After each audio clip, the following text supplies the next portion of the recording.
Hi, can you give me advice? I'm a new Muslim, but I can't seem to pray 5 times a day. It's because it's been a year now, but does God really even care if I pray 5 times as long as I'm doing good, right? Two things here.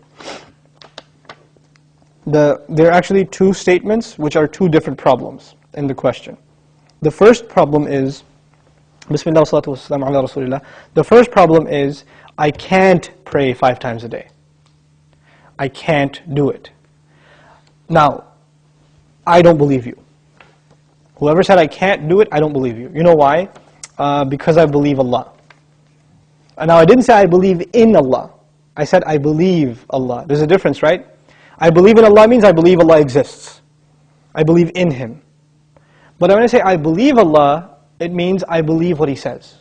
He says, subhanahu wa ta'ala, لا يكلف الله نفسا إلا وسعها.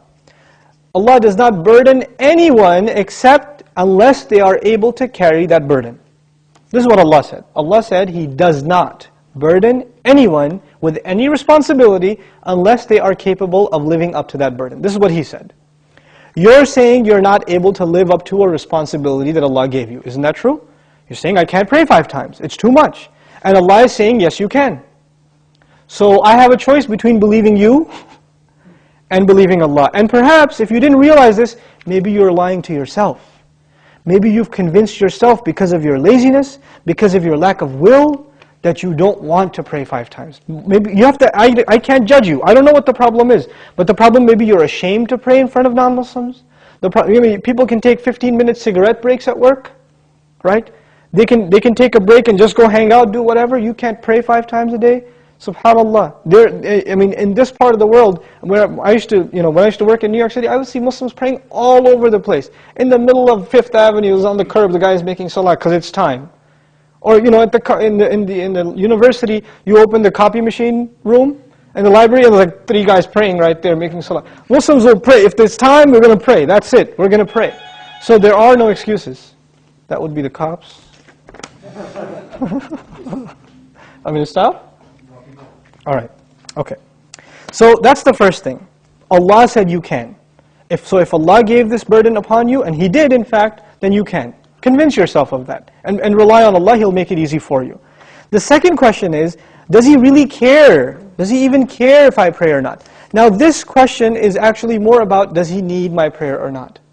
You're forgetting that the prayer isn't for Allah. It's for you. It's not for Allah. If all the people in the world, all they did with their life was pray to Allah, it would not make Him any richer. It wouldn't add to His kingdom because He already owns all of kingdom. And if no one mentioned Allah ever again, it doesn't diminish His dominion, His kingdom, His glory in any way. He doesn't need us. We need Him. We need Him. So the question is, do you feel like you need to pray?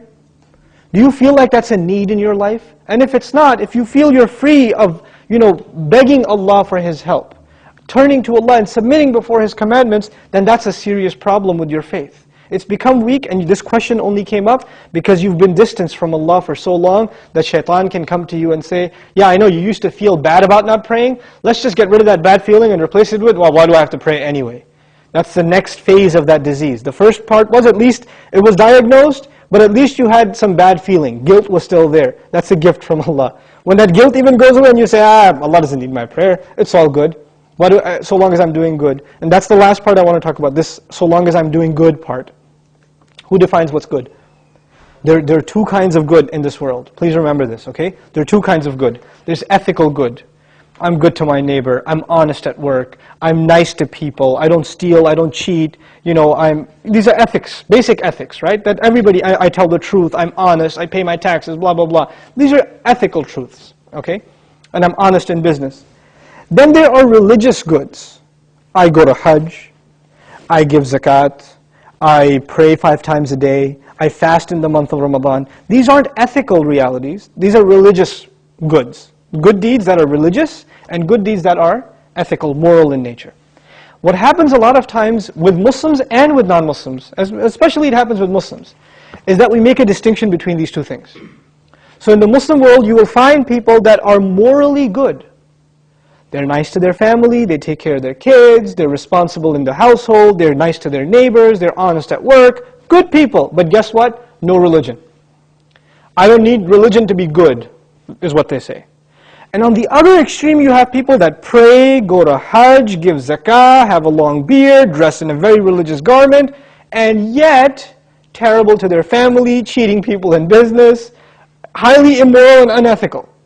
So what's happened is we have separated the two dimensions of goodness. Moral goodness, ethical goodness, and religious goodness. What Allah does in the Qur'an is fuses them together in the ayah, this one ayah, it's called Ayatul Bir, the ayah of goodness. What does it mean to be good? If you study that ayah, it is a combination of two things. It's a combination of ethical principles like fulfilling your promises, being patient, perseverant, and also religious goodness, establishing the prayer, giving the zakah, right? So it's a combination of both of those things in one place. So if you think you are in a position to define what good is, most likely you're sticking to moral goodness. And you're undermining religious goodness, like the rituals that Allah taught us. But what Allah wants is for us to have both at the same time. This is when a person is truly good. Otherwise, you're not really good. You have defined goodness for yourself and you have rejected Allah's definition of it. But we turn to Allah for guidance because we can't define things for ourselves. We want Him to define them for us. Inshallah ta'ala.